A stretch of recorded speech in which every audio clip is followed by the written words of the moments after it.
Hey folks, it's Wednesday, May 22nd, and this is going to be a pretty short video because there's not much that I can add to what I said yesterday, that we're going to have the Nvidia earnings today, and the earnings are going to beat estimates handily, which it did.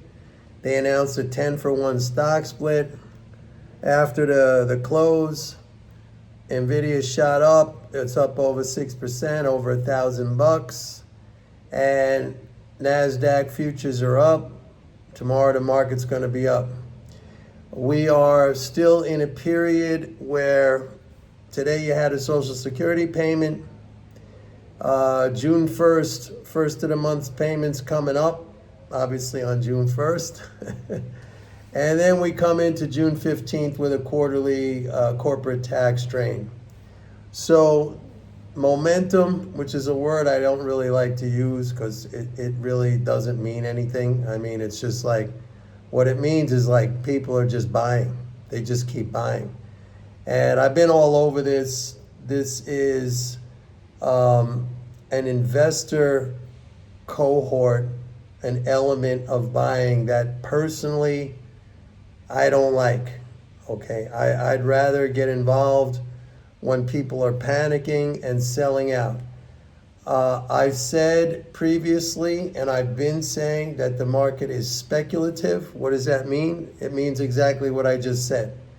That the element that is buying right now, the typical investor that is buying right now, missed out all last year on the rally because they were afraid of the interest rate hikes.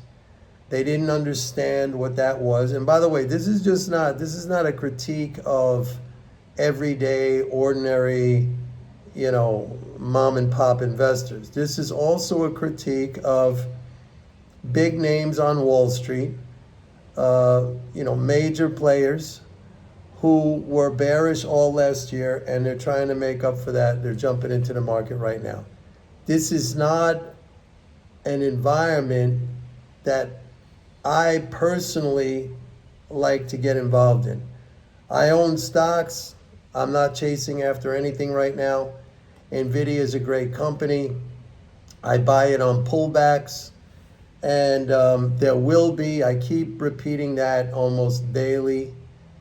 This is just like the situation we had back in 2022, only the inverse, where the market was going down based on panic selling because of rate hikes, and it was down like every day, and it couldn't hold rallies. It would always turn around and close lower, and there were all kinds of doom and gloom headlines everywhere, and how the yield curve is inverted, and interest rates are going to go up, and there's going to be a recession, and you name it. I mean, I'm sure you could remember what the atmosphere was like. As a matter of fact, maybe you were one of the people who were panicking and selling out at that time.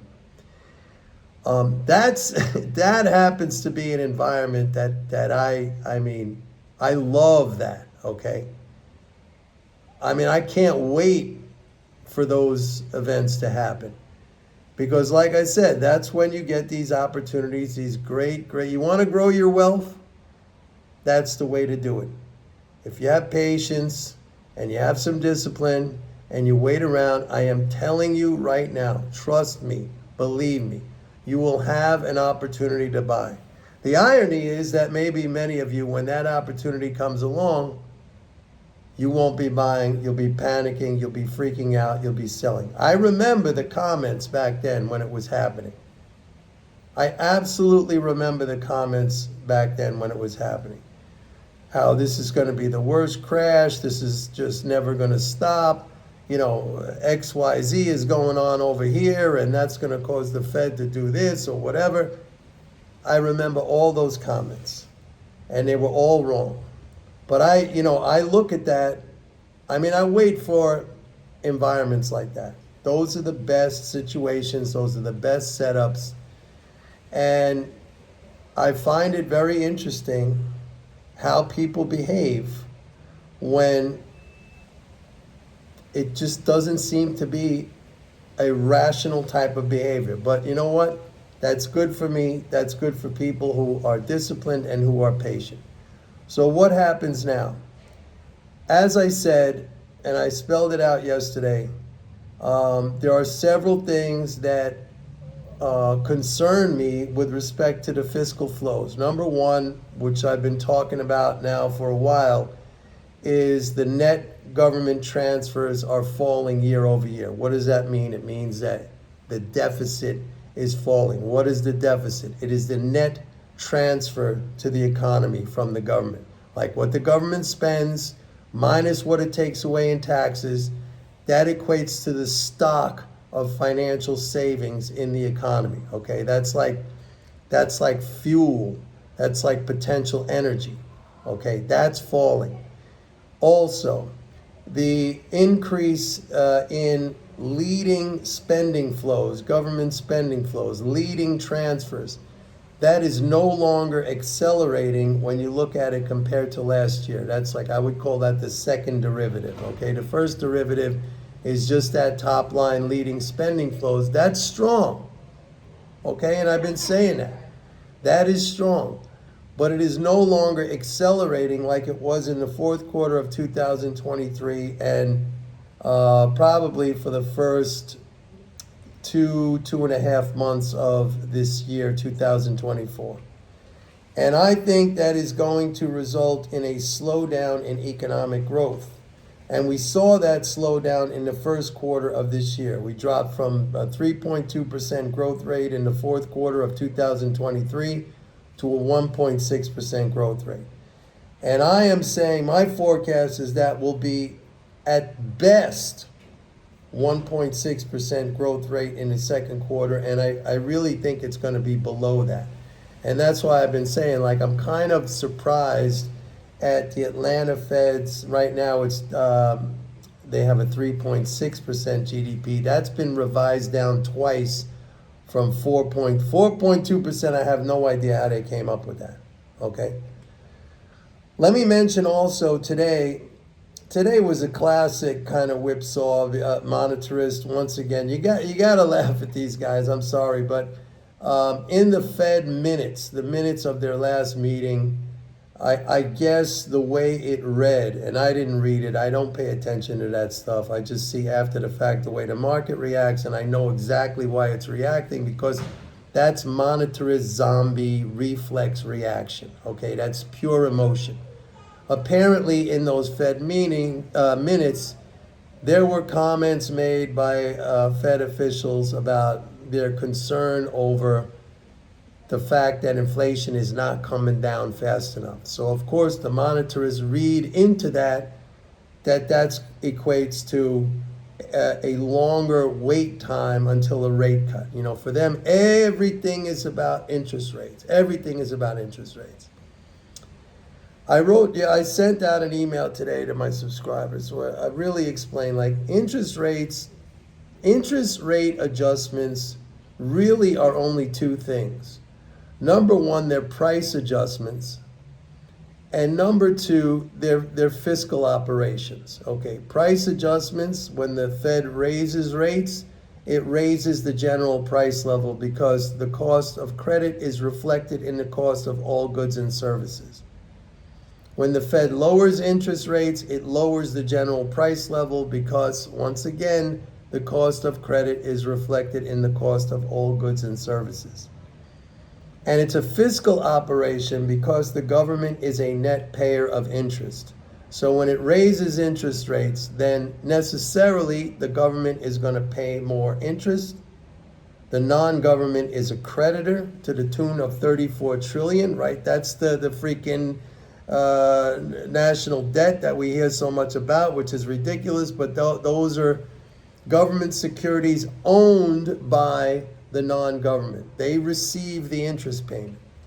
And when the Fed cuts interest rates, it's also a fiscal operation, but it's a reduction in those transfers. So it's kind of like a tax, actually. That's it. In the aggregate, rate changes change nothing. really all they are is a redistribution of income. I mean, the income just, it changes who the income goes to, and it changes who loses that income. That's it. That's all it is.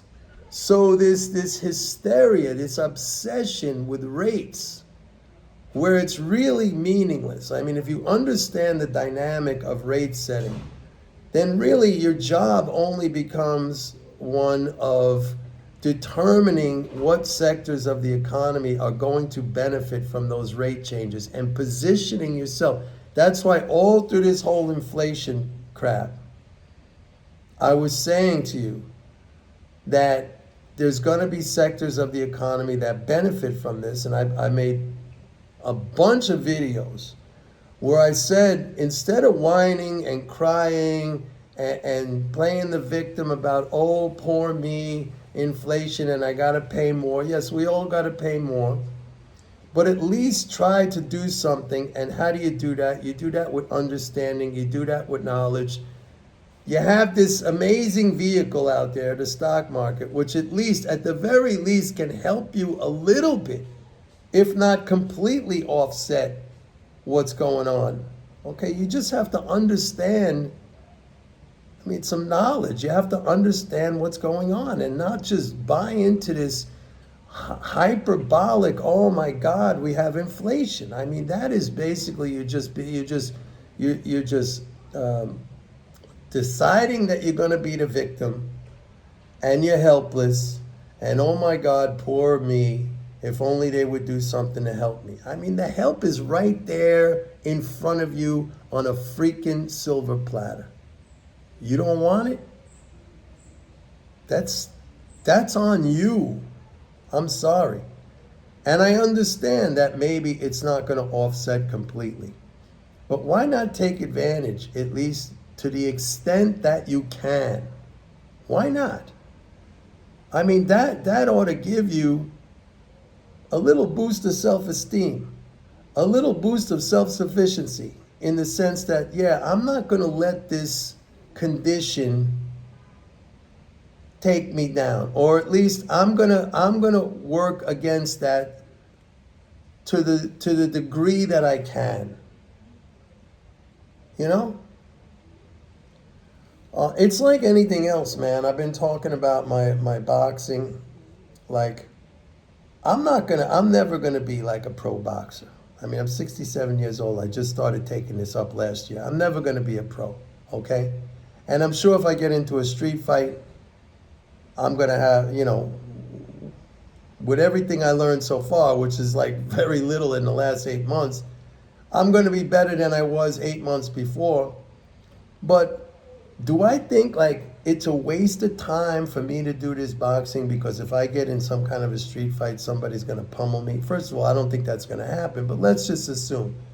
Should I just stop and say, what's the use?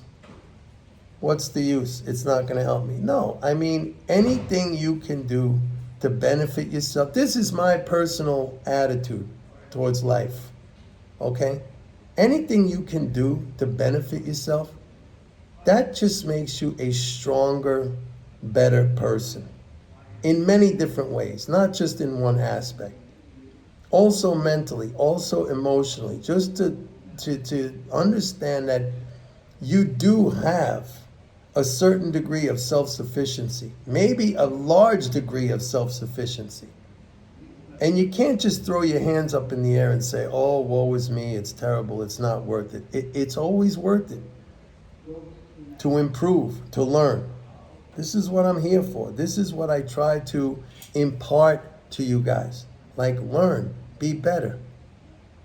Okay? Get some wisdom, get some knowledge. Utilize the tools that are out there. They're there for you. Take advantage of it. So anyway, as far as Nvidia is concerned, you want to build wealth. You never sell good assets. You wait and you accumulate them over time. And I would really, really recommend, and again, this is coming from a guy who spent many, many years as an independent trader on 4 different exchanges, okay? I would really recommend that you get rid of this short-term mentality that you want to sit in front of a trading screen all day and go in and out and in and out. I mean, that's just gambling. And I've told you many stories about my past and my experiences on those trading floors, which was the equivalent back in those days of these algo traders today. I had the advantage over everybody else because I was standing there in the pits and I saw the order flow and I could jump in front of it, and I wasn't paying any commissions back then when there were commissions. And I could react instantly, and I could buy, sell all day long, thousands of times a day if I wanted to. It would cost me nothing in terms of execution costs, but it would cost me in terms of what I was making.